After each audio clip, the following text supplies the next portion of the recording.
ప్రకటన గ్రంథము 9వ అధ్యాయము. 5వ దూత బూర ఊదినప్పుడు ఆకాశం నుండి భూమి మీద రాలిన ఒక నక్షత్రమును చూచి తిని, అగాధము యొక్క తాళపు చెవి అతనికి ఇయ్యబడెను. అతడు అగాధము తెరవగా పెద్ద కొలిమిలో నుండి లేచు పొగ వంటి పొగ ఆ అగాధములో నుండి లేచెను. ఆ అగాధములోని పొగ చేత సూర్యుని వాయుమండలమున చీకటి కమ్మెను. ఆ పొగలో నుండి మిడతలు భూమి మీదికి వచ్చెను. భూమిలో ఉండు తేళ్లకు బలమున్నట్టు వాటికి బలము ఇయ్యబడెను. మరియు నొసల్లయందు దేవుని ముద్రలేని మనుషులకే తప్ప భూమిపైనున్న గడ్డికైనను ఏ ముక్కలకైనను మరి ఏ వృక్షముకైనను హాని కలగజేయకూడదని వాటికి ఆజ్ఞ ఇయ్యబడెను.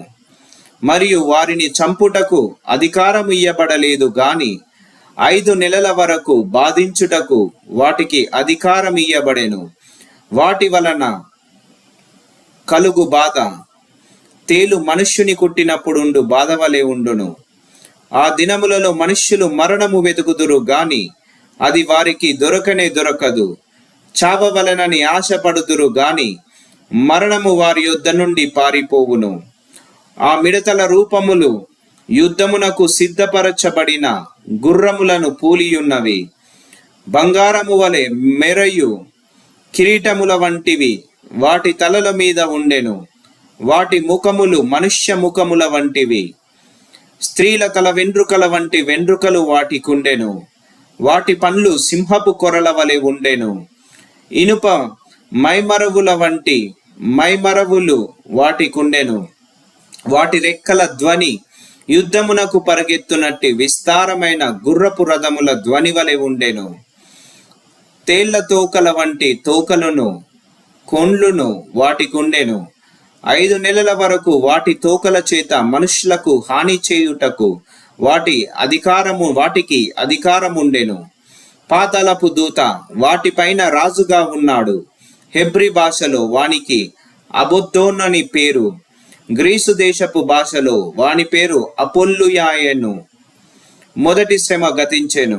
ఇదిగో మరి 2 శ్రమలు ఇటు తరువాత వచ్చును. 6వ దూత బూర ఊదినప్పుడు దేవుని ఎదుట ఉన్న సువర్ణ బలిపీఠము యొక్క కొమ్ముల నుండి ఒక స్వరము యూఫ్రటీసు అను మహానది యొద్ద బంధింపబడి ఉన్న 4 దూతలను వదిలిపెట్టుమని బూర పట్టుకొని ఉన్న ఆ 6వ దూతతో చెప్పుట వింటిని. మనుష్యులలో 3వ భాగమును సంహరింపవలెనని అదే సంవత్సరమున అదే నెలలో అదే దినమున అదే గంటకు సిద్ధపరచబడి ఉండిన ఆ 4 దూతలు వదిలిపెట్టబడిరి. గుర్రపు రౌతుల సైన్యముల లెక్క 20 కోట్లు. వారి లెక్క ఇంత అని నేను వింటిని. మరియు నాకు కలిగిన దర్శనమందు ఇలాగు చూచి తిని, ఆ గుర్రములకును వాటి మీద కూర్చుండి ఉన్న వారికిని నిప్పు వలె ఎరుపు వర్ణము, నీల వర్ణము, గంధక వర్ణముల మైమరువులుండెను. ఆ గుర్రముల తలలు సింహపు వల తలల వంటివి. వాటి నోళ్ల నుండి అగ్ని ధూమ గంధకములు బయలు వెడలుచుండెను. ఈ 3 దెబ్బల చేత అనగా వీటి నోళ్లలో నుండి బయలు వెలుచున్న అగ్ని ధూమ గంధకముల చేత మనుష్యులలో 3వ భాగము చంపబడెను. ఆ గుర్రముల బలము వాటి నోళ్ల యందును వాటి తోకల యందును ఉన్నది. ఎందుకనగా వాటి తోకలు పాముల వలె ఉండి తలలు కలిగినవైనందున వాటి చేత అవి హాని చేయును.